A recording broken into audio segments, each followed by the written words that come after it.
আসসালামু আলাইকুম। সিএসসি ক্লাসে তোমাদেরকে স্বাগতম। আজকে আমরা দেখব ন্যাশনাল ইউনিভার্সিটির 4th সেমিস্টারের ডাটাবেস ম্যানেজমেন্ট সিস্টেমের কিছু বেসিক টপিক। আমরা টপিক 1 এর ডাটাবেস কি, ডাটাবেস ম্যানেজমেন্ট সিস্টেম কি, এর অ্যাপ্লিকেশন কি, গোল কি, সুবিধা অসুবিধা কি, এরকম কিছু জিনিস আজকে আমরা এই ক্লাসে কভার করব। তো ১ম এ আমরা আসি হচ্ছে ডাটাবেস কি? ডাটাবেস মানে সহজ বাংলায় যদি বলি ডাটাবেসটা কি? ডাটাবেস হচ্ছে একটা তথ্যের ভান্ডার যেখানে অনেক তথ্য থাকে। এখন মনে করো যে একটা কম্পিউটার সিস্টেম, এটা একটা কম্পিউটার সিস্টেম যে এটা কম্পিউটার সিস্টেম এমন একটা জায়গা যেখানে অনেক ধরনের তথ্য থাকে, ডাটা থাকে, সুন্দর করে এগুলো গুছানো থাকে। তুমি তোমার প্রয়োজন মতো এগুলাকে ডিলিট করতে পারো, খুঁজতে পারো, তারপরে আপডেট করতে পারো। যেমন একটা এক্সাম্পল দিয়ে বলি, তোমার ফোনের কনট্যাক্ট লিস্ট। কনট্যাক্ট লিস্ট হচ্ছে এমন একটা জায়গা যেখানে তুমি অনেক নাম্বার পাচ্ছ। এই নাম্বারগুলো কিন্তু একটা ডাটা, একটা তথ্য। এই নাম্বারগুলো কিন্তু তুমি ইজিলি ডিলিট করতে পারছো। খুঁজে সার্চ করলে নাম্বার খুঁজে পাচ্ছ এবং কারো নামে ভুল হলে আপডেট করতে পারতেছো এবং দেখতে পারতেছো, এডিট করতে পারতেছো। এই যে জিনিসগুলো করা যাচ্ছে এটাও কিন্তু একটা ডাটা। আবার তোমার Facebook এর প্রোফাইল যদি আমি বলি, এটাও কিন্তু একটা ডাটা। এখানে তোমার নাম, তোমার ডিটেইলস দেওয়া থাকে। এগুলা তুমি আপডেট করতে পারো, খুঁজে বের করতে পারো, ডিলিট করতে পারো। এই হচ্ছে ডাটাবেসের মেইন কনসেপ্ট। মানে এমন একটা জায়গা যেখানে তোমার তথ্য থাকে এবং সেগুলাকে তুমি সুন্দর করে গুছানো অবস্থায় থাকে। তুমি চাইলে এগুলাকে আপডেট, ডিলিট এগুলো কিছু করতে পারো। আর ডাটাবেস ম্যানেজমেন্ট সিস্টেমটা কি? DBMS, database management system. DBMS হলো একটা সফটওয়্যার যা ডাটাবেস তৈরি করে। ঠিক আছে? ডাটাবেস নিয়ন্ত্রণ করে, ডাটাবেস পরিচালনা করে। ব্যবহারকারী মানে ইউজার আর যে মূল ডাটাবেসের মাঝে এরা একটা মিডিয়া বা ইন্টারফেস হিসেবে কাজ করে। যেমন যদি আমি তোমাকে বলি আ যেমন Oracle, তারপরে হচ্ছে MySQL, MongoDB এরকম যে প্ল্যাটফর্ম গুলা, তুমি তোমার একটা ওয়েবসাইট বানাইলা। বানানোর পর তুমি ডাটাবেসটা কোথায় করলা? MongoDB তে করলা। এখন এই MongoDB তে তুমি কিন্তু মানে MongoDB র যে স্কিমা-টিস্কিমা যা দরকার হয় তুমি তোমার পিসিতে লিখলা। কিন্তু এজন্য তোমার কি দরকার? MongoDB প্ল্যাটফর্মটা দরকার না? যে এই প্ল্যাটফর্ম থেকে ডাটাটা আমার নিয়ন্ত্রণ হবে, ডাটাবেসটা এখানে থাকবে। এখান থেকে ডাটাটা মানুষের কাছে যাবে, শো করবে, পরিচালনা করা হবে। একটা প্ল্যাটফর্ম দরকার না? এই প্ল্যাটফর্ম গুলাই হচ্ছে কি ডিবিএমএস, ডাটাবেস ম্যানেজমেন্ট সিস্টেম। এরকম জনপ্রিয় কিছু প্ল্যাটফর্ম হচ্ছে MySQL, এখানে ডাটাবেস ইউজ করা হয়। এটা PHP তে ব্যবহার করা হয়। MongoDB, তারপর হচ্ছে Oracle এর মতো প্ল্যাটফর্ম গুলা। ডাটাবেসে ডিবিএমএস এর মূল গোলটা কি? তো ডিবিএমএস এর মূল গোল হচ্ছে ডাটার ডুপ্লিকেশন কমানো বা ডাটা যাতে একই ডাটা যাতে বারবার না যায় এবং যাতে ডাটা বেশি যেয়ে মানে ধরো একটা তুমি লিখলা তোমার নাম, এটাকে তুমি ২-৩ বার ডাটাবেসে যায়, তাহলে কি মেমোরি অপচয় হবে না? এরকম যাতে ডাটাবেস ২ বার না যায়, ডুপ্লিকেট যাতে না হয়, বেশি জমা না হয়, একই জিনিস এটা চেক করে ডিবিএমএস। তারপর ডাটা শেয়ারিং এর জিনিসটা চেক করে যে একসাথে কি অনেক ইউজার যে আসতেছে, ধরো তুমি একটা ওয়েবসাইট বানাইলা। সেখানে তো একসাথে অনেক ইউজার আসবে, তাই না? এখন এই যে ইউজার গুলো আসতেছে এগুলা কি নিরাপদ ডাটা দিতেছে নাকি নিরাপদ ব্যবহার করতেছে নাকি কোনো ফেক কোনো স্পাম বা কোনো হ্যাকিং কিছু নাকি এটাও চেক করে। আর ডাটা সিকিউরিটি দেখেন। এই যে তুমি যা ডাটাগুলো দেখতেছে, এখন মানুষ মনে করো তোমার সাইডে আসলো। এই যে সে দেখতেছে এই জিনিসগুলা ডাটাবেজে ঢুকতেছে। এখন এটা কি সিকিউর নাকি আনসিকিউর সেটাও চেক করে। এখন কথা হচ্ছে কি তোমার ডাটাবেসে যদি লক করে দেওয়া থাকে, মানে এমনভাবে তুমি কোডটা করে থাকো যাতে তোমার ডাটাবেস শো না করে তখন কিন্তু আর কেউ দেখতে পারবে না। যদি তুমি ডাটাবেসটাকে ওপেন করে রাখো তখন সবাই কিন্তু দেখতে পারবে। ডাটার নির্ভুলতা চেক করে। ডাটা যেন সবসময় সঠিক এবং সামঞ্জস্যপূর্ণ ডাটাই থাকে যে তোমার আ ধরো তুমি একটা টাস্ক ম্যানেজার অ্যাপ বানাবা। তো তোমার ডাটাগুলো যাতে টাস্ক রিলেটেড থাকে এরকম টাইপের জিনিসটা ম্যানেজ করে। তারপরে হচ্ছে সহজে তথ্য খুঁজে বের করা যায়। এখন ধরো তোমার ডাটাবেজে তোমার সাইটে কোনো সমস্যা হইছে।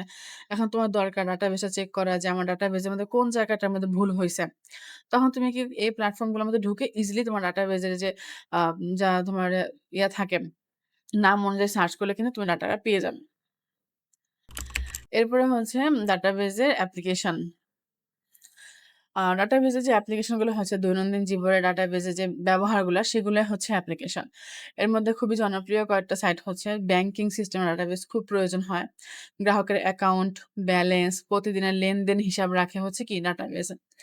তারপরে তোমার ই-কমার্স সাইট গুলা যেমন দারাজ, আমাজন এরকম সাইট যেগুলো আছে এসব সাইডে তোমার এইসব যে ওই ই-কমার্স ওয়েবসাইট গুলো আছে তারা করে কি প্রোডাক্টের স্টক কতটুকু আছে, কাস্টমার কি অর্ডার করলো, কাস্টমার কি পেমেন্ট করলো নাকি পেমেন্ট ম্যানেজ করা, তারপরে স্টক ম্যানেজ করা, তারপরে হচ্ছে এরকম কাস্টমার হ্যান্ডেল করা প্রত্যেকটা জিনিস হচ্ছে কি ডাটাবেসের মাধ্যমে করে। ইউজার লগইন করা, অ্যাডমিন লগইন করা এগুলোকে ডাটাবেসের মাধ্যমে হয়। শিক্ষা প্রতিষ্ঠানে কি হয়?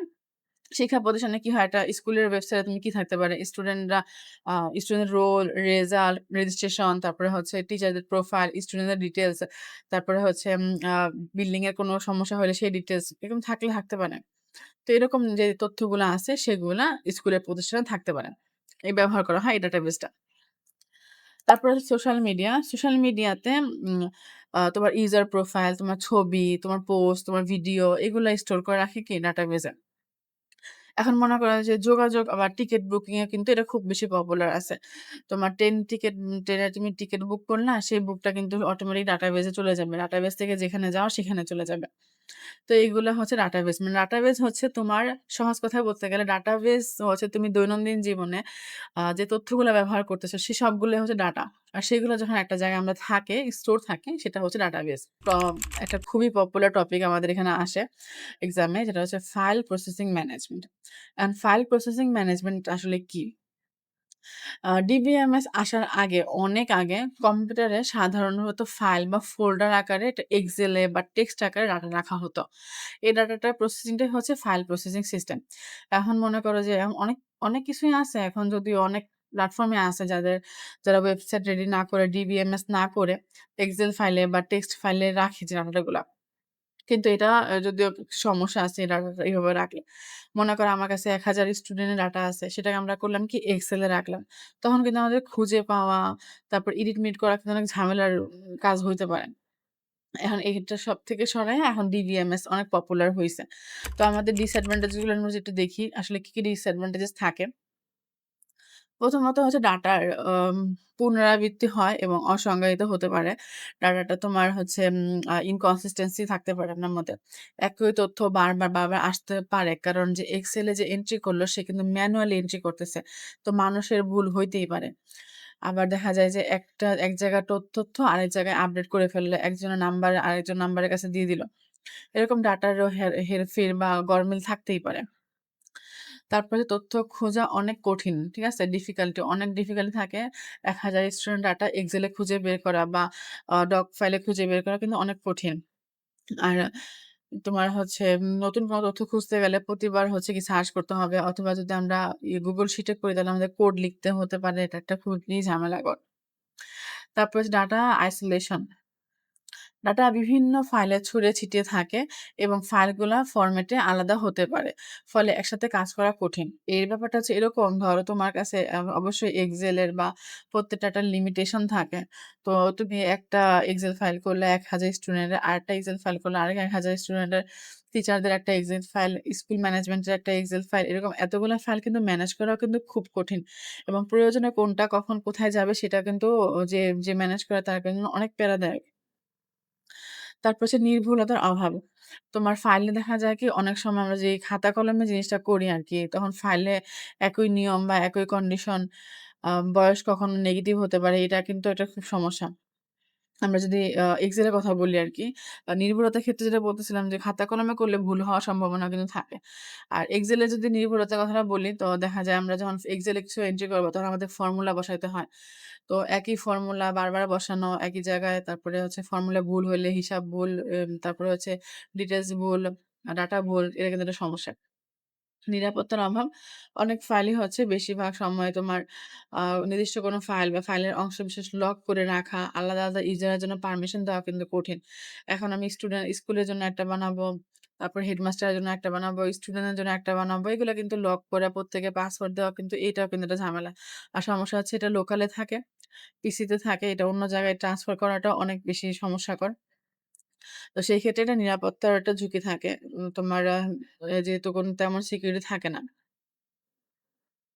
এই হচ্ছে তোমার ফাইল প্রসেসিং ম্যানেজমেন্টের ডিসঅ্যাডভান্টেজ গুলা। এই ডিসঅ্যাডভান্টেজ গুলা ওভারকাম করেই এখন হচ্ছে ডিবিএমএস ব্যবহার করা হয়।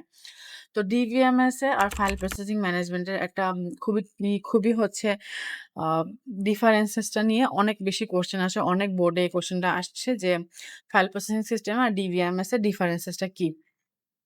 তো প্রথমত ডিফারেন্স হচ্ছে স্ট্রাকচার। ওদের স্ট্রাকচার যদি আমি বলি ফাইল প্রসেসিং এর ডাটা আলাদা থাকে, আলাদা ফাইলে থাকে।